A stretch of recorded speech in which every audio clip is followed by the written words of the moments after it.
Okay, first of all, I want to thank the Fish House for sponsoring this meet and greet, and that goes for Narelle, Doug, CJ, and Amy. Amy from Amy Slate Motel and Divers, and she helped put this program on too. And I want to thank her for her support, and Doug, and CJ, and Narelle, thank you so much for having me. A couple things I just want to cover,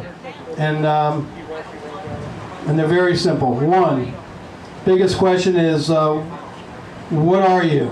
What political affiliation are you? And I can tell you that I used to be a Republican until I signed up for this county commission race. I decided that there was already 2 Republicans running for the race. There was no Democrats, and at the time there was no independents or NPAs. So I said, well, why not be an NPA? Because that's really what I am. That's no party affiliation. I really believe that Monroe County doesn't have room for partisan politics.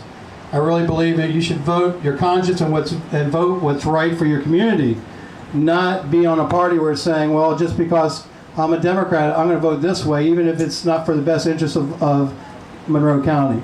So I'm running as a no party affiliation.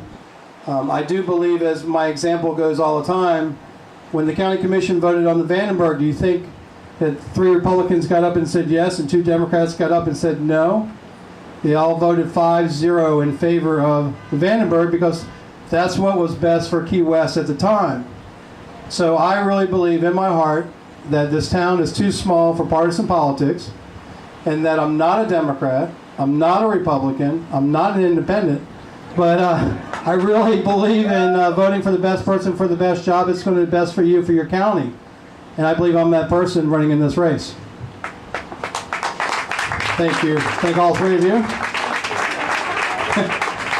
So, I'm not saying anything negative about any parties because I have nothing negative to say about parties.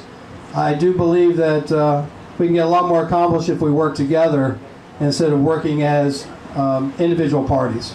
So that's why I'm running as a non-party affiliation. So with that being said, there's a primary in August, and there's 2 gentlemen that I'm running against. That's Mario DeGennaro and that's David Rice. They're going to run off in August, and I'm going to meet one of them.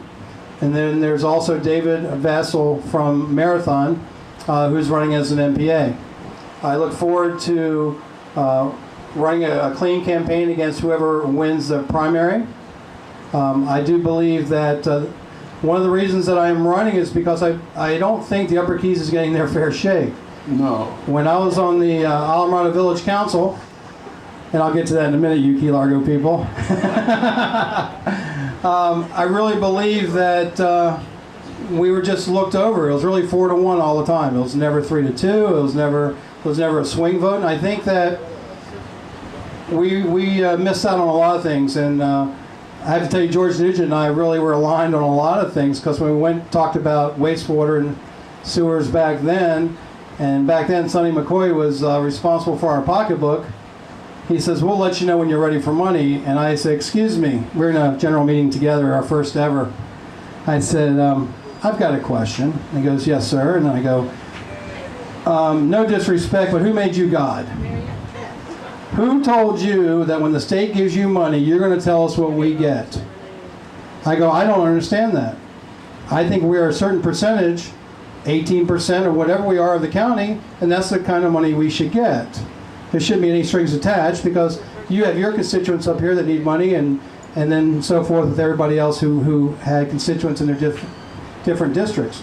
And George Nugent says, you know, Mike, you're right. You're absolutely right. So George and I have a little camaraderie between the 2 of us, and I feel like I have a friend on the board already. But I believe that the Upper Keys needs better representation. Not that I'm not going to be the representative of all the people, because the way it's mandated in the county is that I'm a candidate of District 4, but I'm a candidate for all the people, not just for this district, which runs from mile marker 89 to mile marker 50. But Sylvia needs help. Sylvia is by herself. I don't think we'd have this concrete public war if she had somebody else helping her fight the battle. And now, thank goodness, the battle's over, and we don't have that problem anymore, but I don't think we needed to have it to begin with. So my idea of representing Key Largo is to make sure that if there's any state money that comes down the pipeline, which there is none, you get your fair share. If there's any federal money that comes down the pipeline, that you get your fair share. There is none. So, by saying there is none, we have to make sure that we do public-private projects together to make it work. We don't spend any money that we don't have. That you keep hearing about this $200 million appropriation. Show me one penny of that that's been allocated. You'll hear my opponent say he got $200 million appropriated for Monroe County. Well, show me the money. I haven't seen a dime. I was on a council that at the time, Rebecca Jatan was involved with DCA, and they shook my hand for $45 million, and they were going to split the sewers with Alamorado. They had meetings with each individual one of us on $45 million, and we said, yes, if that's the best you can do, it's 50-50 and we'll sewer the Keys. That money was never appropriated. So my point is, we can only spend the money that we have. We're on a downturn economy. You can't expect to get water out of a rock from the state, from the feds, because they have shortfalls themselves. And where do you think the shortfall is going to lie? It's going to lie on people like us.